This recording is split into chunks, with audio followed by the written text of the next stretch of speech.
आज का वचन। पहला पाठ यिर्मयाह नबी का ग्रंथ अध्याय 7 पद संख्या 23 से 28। यदि तुम मेरी बात पर ध्यान दोगे तो मैं तुम्हारा ईश्वर होऊंगा और तुम मेरी प्रजा होगे। यदि तुम मेरे बताए हुए मार्गों पर चलोगे तो तुम्हारा कल्याण होगा। किंतु उन्होंने मेरी बात पर ध्यान नहीं दिया और मेरी आज्ञाओं का पालन नहीं किया। वे अकड़ कर बुराई करते रहे और मेरे पास आने की अपेक्षा मुझसे दूर चले गए।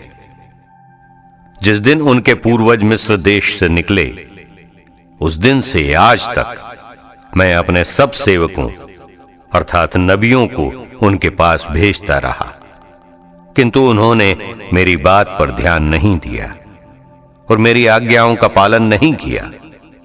वे अकड़ कर बुराई करते रहे और अपने पूर्वजों से अधिक दुष्ट निकले। तुम उन्हें ये सब बता दोगे, किंतु वे तुम्हारी नहीं सुनेंगे। तुम उन्हें पुकारोगे, किंतु वे उत्तर नहीं देंगे। तुम उनसे ये कहो, ये वो प्रजा है जो अपने प्रभु ईश्वर की बात नहीं सुनती और शिक्षा ग्रहण करने से इनकार करती है। सच्चाई नहीं रही, वो उनके मुख से चली गई है। ये प्रभु की वाणी है। सुसमाचार संत लूकास अध्याय 11 पद संख्या 14 से 23। ईसा ने किसी दिन एक अबदूत निकाला जिसने एक मनुष्य को गूंगा बना दिया था। अबदूत के निकलते ही गूंगा बोलने लगा और लोग अचंभे में पड़ गए।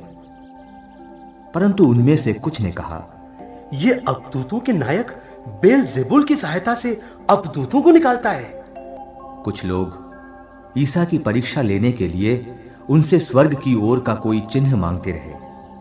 उनके विचार जानकर ईसा ने उनसे कहा, जिस राज्य में फूट पड़ जाती है वो उजड़ जाता है और घर के घर ढह जाते हैं।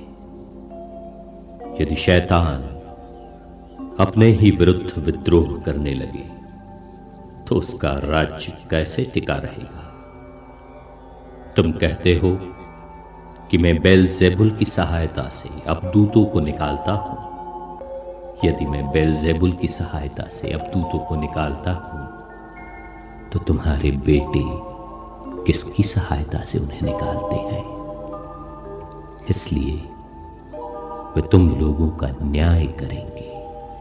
परंतु यदि मैं ईश्वर के सामर्थ्य से अबदूतों को निकालता हूं तो निस्संदेह ईश्वर का राज्य तुम्हारे बीच आ गया है।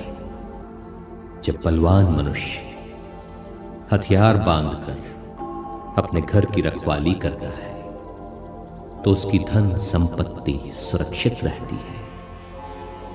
किंतु यदि कोई उससे भी बलवान उस पर टूट पड़े और उसे हरा दे तो जिन हथियारों पर उसे भरोसा था वो उन्हें उससे छीन लेता और उसका माल लूट कर बांट देता है। जो मेरे साथ नहीं है वो मेरा विरोधी है और जो मेरे साथ नहीं बटोरता वो बिखेरता है।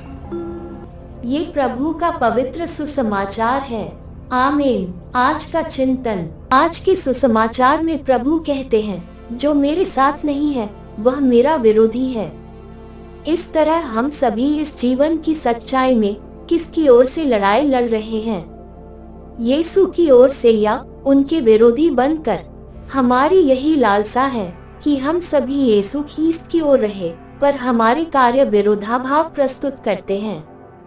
हमेशा से ही विश्वास रूपी हमारे जीवन में ये उथल पुथल होती है, जहाँ हमारा हृदय ईश्वर की ओर होना को चाहता है, पर हमारे कार्य या व्यवहार उसके विपरीत होते हैं।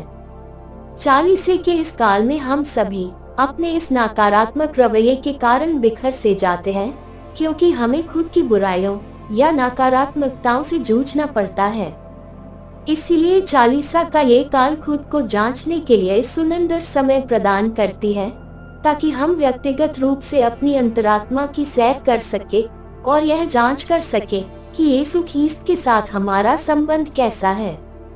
हमारा शांत विचारपूर्ण वातावरण अवश्य ही हमें उनसे जुड़ने में हमारी सहायता करेगा। आमीन।